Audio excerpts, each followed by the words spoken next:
Jadi para pemilik brand kosmetik itu tidak perlu memiliki pabrik untuk mereka membuat produk sendiri.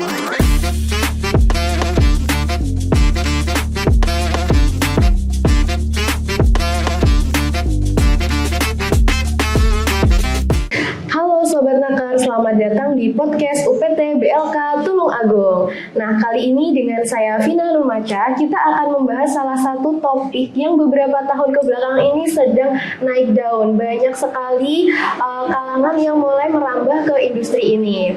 Nah, kali ini dengan saya dan sudah kedatangan nih narasumber kita. Halo Ibu. Halo Mbak Vina. Nah, Ibu mungkin boleh perkenalan dulu dong ke teman-teman Sobat Nakar kita ini. Dan mungkin bisa dijelaskan dari industri apa dan juga saat ini posisinya sebagai apa. Baik, terima kasih banyak.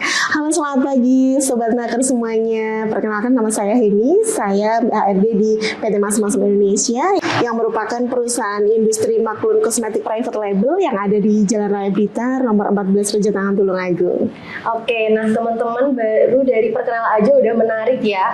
Teman-teman pantengin terus ya untuk podcast kali ini. Semoga nanti teman-teman mendapatkan insight dan juga barangkali teman-teman mau jadi brand owner nih. Pasti nanti kita akan kupas tuntas gimana sih cara menjadi brand owner di industri kosmetik kali ini. Oke, nah mungkin Bu Henis boleh dong diceritain dulu sebenarnya maklun kosmetik itu apa sih gitu. Oke, jadi mungkin masih beberapa orang belum cukup familiar ya dengan bahasa maklun. Saya sederhanakan saja, maklun kosmetik itu seperti sahabatnya para pebisnis.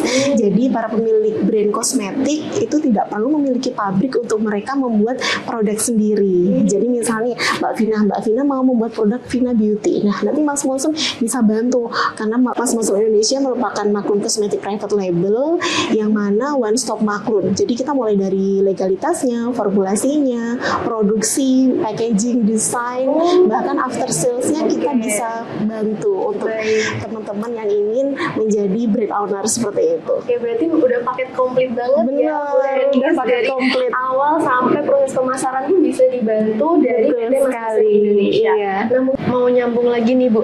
Jadi untuk PT Mas Muslim Indonesia ini tadi kan memang maklun kosmetik. Kalau boleh tahu nih produk apa aja sih yang bisa diproduksi di PT Mas Muslim Indonesia ini? Barangkali teman-teman Sobat Nakar berminat tapi mereka bingung sebenarnya produksinya apa aja yang diproduksi di PT Mas Muslim Indonesia ini gitu.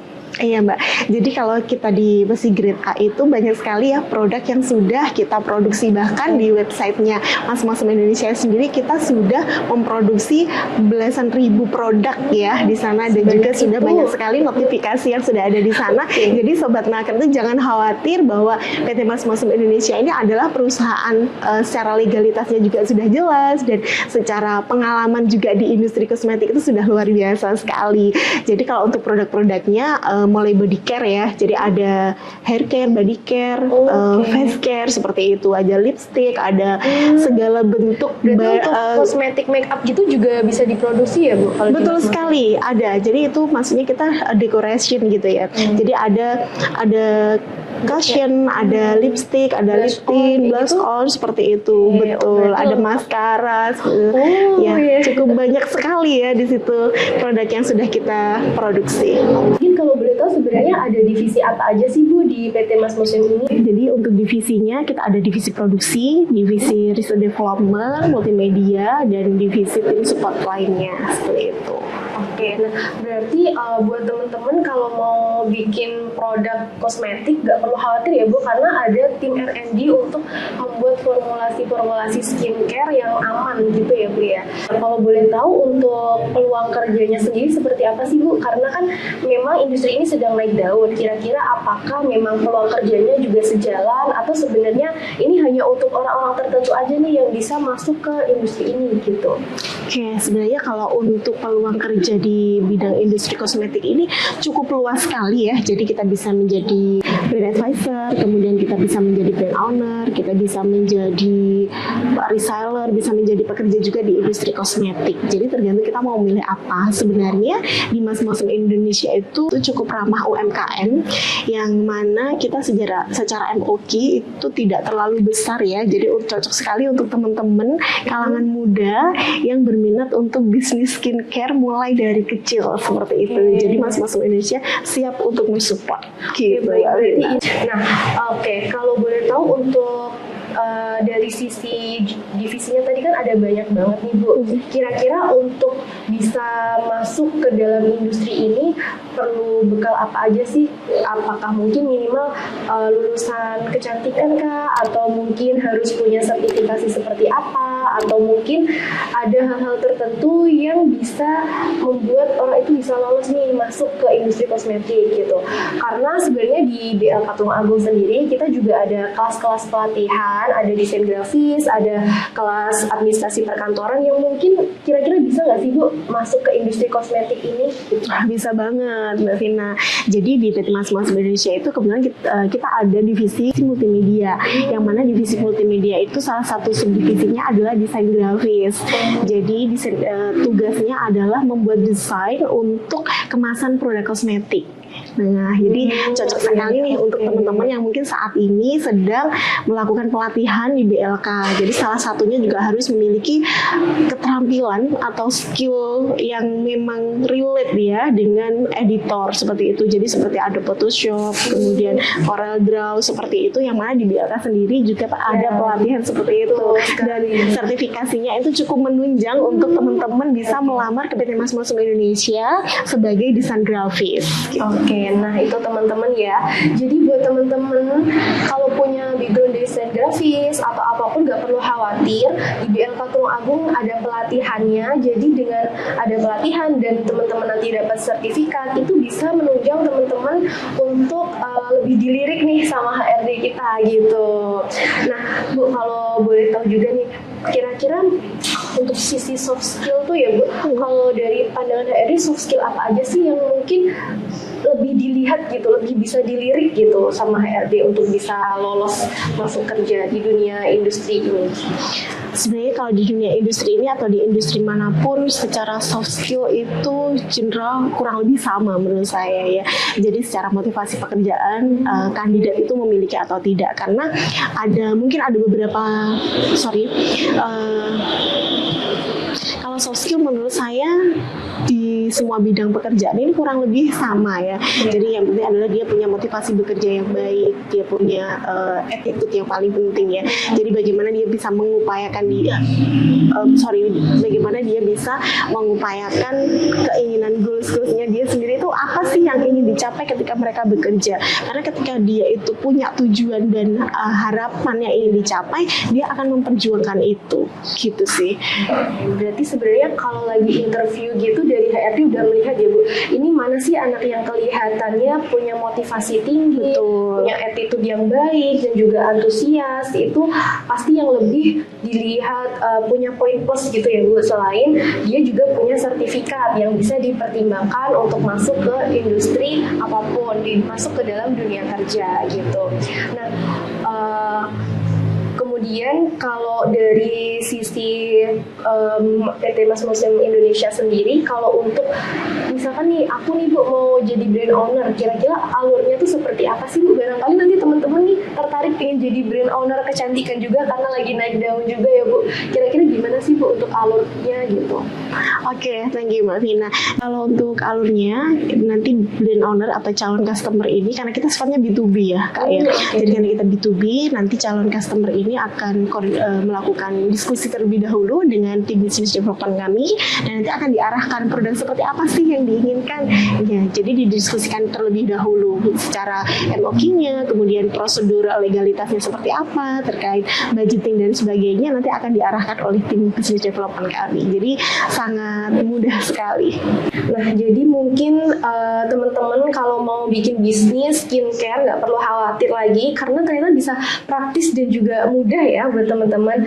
Nah, kira-kira nih kalau Sobat Naker punya golden ticket untuk memiliki suatu bisnis baru. Kira-kira teman-teman mau jadi business owner apa sih? Boleh komen di bawah ya. Nah, kemudian nih Bu, mungkin kalau dari sisi PT Mas Muslim sendiri, untuk kegiatan sehari-hari di perusahaannya itu ada apa aja sih? Kalau boleh tahu? Ya, karena kita tadi saya jelaskan karena kita ada banyak sekali divisi, jadi kita cukup padat ya dengan kegiatan masing-masing divisinya. Terutama kita ada di produksi itu memiliki cukup banyak sekali subdivisi. Tim-tim yang mengerjakan proses produksi tersebut juga sudah tersertifikasi dan memahami bagaimana cara pembuatan kosmetik yang baik. Gitu. Oke, ini menarik sekali karena sebenarnya mungkin di industri ini kan kita kurang tahu nih di dalamnya tuh proses produksinya seperti apa. Tadi berarti sudah dijelaskan ya untuk proses produksinya menggunakan mesin-mesin, tapi tetap membutuhkan bantuan manusia, sumber daya manusianya untuk bisa untuk operasional tersebut. Ya, Bu. Iya. Oke. Nah, kemudian kalau kan di pelatihan kita ada untuk kelas administrasi perkantoran dan juga ada desain grafis nih. Kira-kira kalau mungkin dari sisi desain grafis atau administrasi perkantoran, kalau di sana tuh bisa melakukan pekerjaan apa aja sih, atau dibutuhkan skill apa sih untuk masuk ke posisi divisi ini gitu? Oke, kalau di posisi desain grafis ini butuh seseorang yang punya imajinasi yang cukup tinggi ya, karena ini karyanya yang kita lihat gitu. Jadi biasanya kita kalau misalkan ada rekrutmen untuk posisi desain grafis itu kita kasih tugas kan, kita kasih tugas untuk membuat konsep desain. Jadi membuat desain, nanti kita akan brief dulu, nanti temanya seperti apa, kita kasih deadline tuh. Nah, baru di situ akan kelihatan hasil desainnya siapa yang mungkin karena kita menyamakan standar kita ya. Jadi kita kurang lebih seperti apa nih yang udah masuk mungkin dari nilai 1 sampai 100. Nah, mungkin standar kita di angka 70. Nah, nilai 70 itu di range kita tuh seperti apa, seperti itu. Jadi kalau untuk di desain grafis sendiri cukup harus banyak karya ya, banyak ide-ide yang akan dituangkan ke dalam karya tersebut. Karena merupakan desain itu adalah benar-benar apalagi kalau untuk bisnis skincare biasanya kan orang lihatnya kok kayak kemasannya bagus ya, cewek-cewek yang suka lihat kok ini desainnya lucu, jadi ya udah tertarik langsung coba aja gitu. Berarti memang desain grafis ini salah satu divisi yang juga penting ya Bu, sangat penting sekali di bisnis skincare ini. Gak hanya bagian yang formulasi aja, tapi desain grafis ini juga ternyata sangat penting loh untuk masuk ke industri kosmetik ini, karena mengkomunikasikan isi dari produk tersebut itu ada di desain tersebut gitu kan teman-teman. Jadi nggak bisa asal desain yang penting bisa gambar kotak segitiga gitu enggak ya, tapi harus ada makna-makna yang bisa biasanya ada filosofinya nggak sih gitu ya, harus ada filosofinya. Kalau misalkan mau bikin logo bisa nggak Bu? Betul sekali, bisa bikin logo. Jadi itu nanti tergantung permintaan. Jadi misalnya nih Kak Vina mau bikin Vina Beauty misalnya ya, jadi mau bikin satu set gitu ya, mulai dari cream, night cream seperti itu. Nah, nanti bisa temanya apa, jadi mungkin lebih ke warnanya seperti apa, akan temanya mungkin temanya Nusantara atau temanya Ocean atau apa gitu, bisa sekali. Bisa udah selalu siap apapun requestnya gitu ya. Sudah siap. Teman-teman brand owner nggak perlu khawatir pengen desain yang seribet apa, desain grafisnya selalu siap gitu untuk mendesainkan produk-produk teman-teman biar lebih kelihatan cantik gitu. Nah, kemudian mungkin Bu, bagi sobat naker nih yang penasaran, kira-kira kalau proses rekrutmen nih dari sisi HRD, untuk proses rekrutmen saat ini tuh seperti apa sih kalau secara general? Apakah kira-kira ada perbedaan nggak sih di luar sana untuk proses rekrutmen di era saat ini gitu? Oke. Baik, kalau untuk proses rekrutmen sendiri kita pasti akan ada lakukan namanya screening ya. Pasti kita akan pilih tuh kandidat-kandidat yang sudah masuk, kemudian kita lakukan interview, ada psikotes, kemudian ada kita itu tes sesuai dengan posisi yang memang diambil gitu. Jadi contoh itu tadi ya, kalau di multimedia di bagian desain grafis berarti mereka harus mengerjakan tugas tuh dari kita, mengerjakan tugas desain. Tapi kalau misalkan nanti di bagian penimbangan juga harus praktek melakukan penimbangan seperti itu.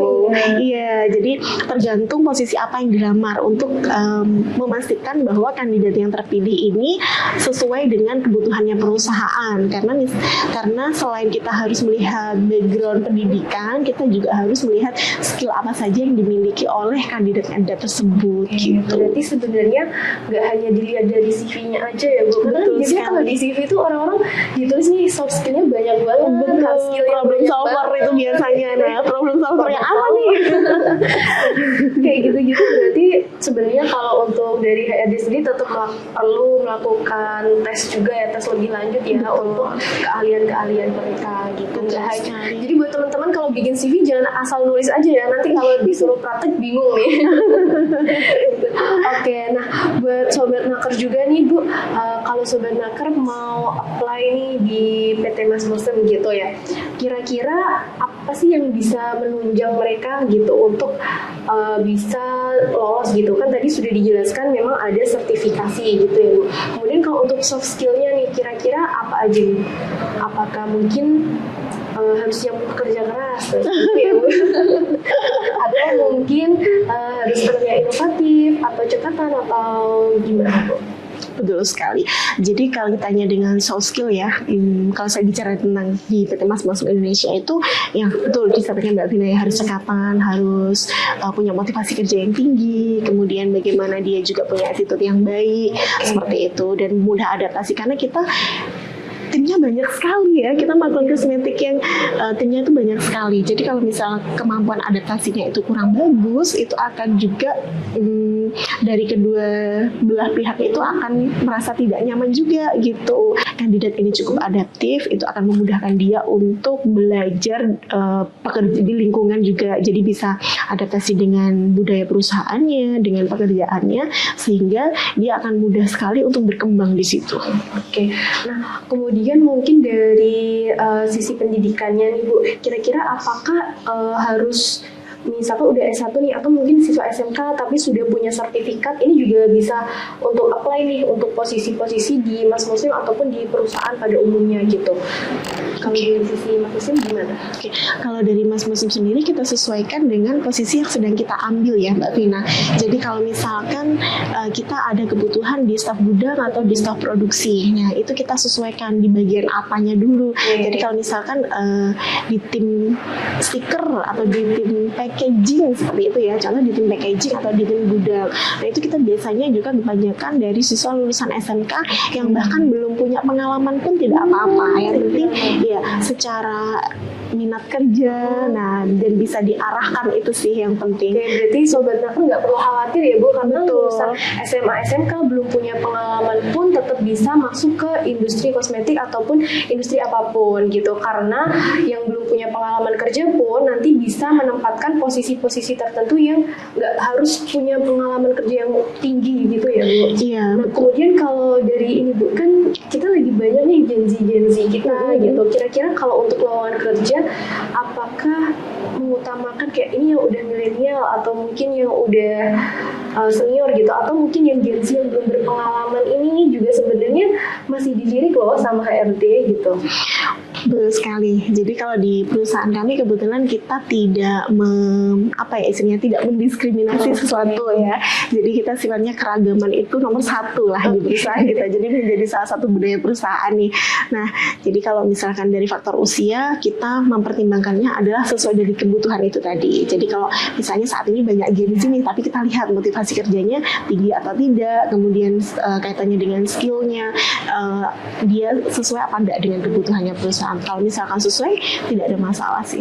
Oke, berarti sebenarnya kalaupun masih Gen Z dan belum punya pengalaman, tapi dia untuk soft skill dan attitude-nya bagus, baik, itu tetap bisa diterima gitu ya Bu? Tetap bisa diterima selama dia bisa mengikuti flow pekerjaan yang ada di perusahaan sih. Itu ya kuncinya teman-teman, tetap harus bisa mengikuti flow di pekerjaannya gitu. Jangan dikit-dikit udah langsung mental health-nya terguncang nih. Biasanya waktu Gen Z kan kebanyakan gitu ya, kadang mental health-nya terguncang. Beda kalau yang udah boomers, yang udah senior gitu, kadang udah nggak peduli mental, yang penting kerja gitu. Betul sekali. Nah, kalau untuk di Mas Muslim sendiri, untuk karyawannya kebanyakan apakah dari millennial boomers atau Gen Z juga ada atau mix gitu? Mix sih, tapi mayoritas milenial Gen Z. Oke. Mayoritas Gen Z sih, sorry. Gen Z ya? Iya, mayoritas Gen Z. Jadi muda semua. Anggap saja saya ini paling tua ya di sana. Udah senior banget ya. Berarti sebenarnya Gen Z ini banyak banget yang berminat di industri kosmetik kecantikan ini ya Bu ya? Betul sekali. Oke. Nah, oke teman-teman, mungkin itu perbincangan kita kali ini dengan Ibu Henis. Kita sudah mengupas tuntas seputar dunia kerja tentang PT Mas Muslim, dan juga karena ini sudah ada HRD-nya langsung, jadi tadi kita sudah membahas bagaimana sih tips untuk bisa lolos di dunia kerja dengan industri apapun, soft skill apa aja yang dibutuhkan, dan juga pengalaman atau sertifikasi itu juga ternyata bisa mendukung teman-teman untuk masuk ke dunia kerja dan dilirik nih sama Ibu HRD gitu. Nah, sebelumnya terima kasih banyak Ibu Heni sudah meluangkan waktunya, sudah mau sharing-sharing nih sama Sobat Naker yang sedang menonton. Semoga insight kita, semoga teman-teman mendapatkan insight yang menarik juga, dan teman-teman bisa mengeksekusi langsung untuk masuk ke dunia kerja, baik menjadi pegawainya ataupun menjadi brand owner gitu. Nah, mungkin dari Bu Henis ada yang mau disampaikan dulu nih buat sobat-sobat Naker yang lagi galau gundah gulana nih untuk masuk ke dunia kerja gitu. Dari sisi HRD bagaimana nih Bu?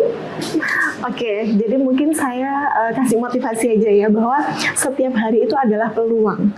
Jadi peluang hari ini itu adalah kesempatan untuk kamu merubah besok yang lebih baik. Seperti itu. Itu aja sih dari saya. Terima kasih Bu Henis atas waktunya.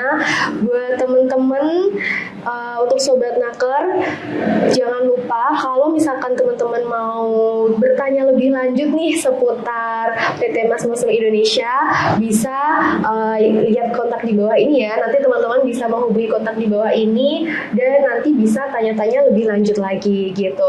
Nah, untuk Sobat Naker juga yang bingung pengen dapat sertifikasi atau pengen ikut pelatihan, teman-teman jangan khawatir, di UPT BLK Tulung Agung menghadirkan banyak sekali program-program pelatihan.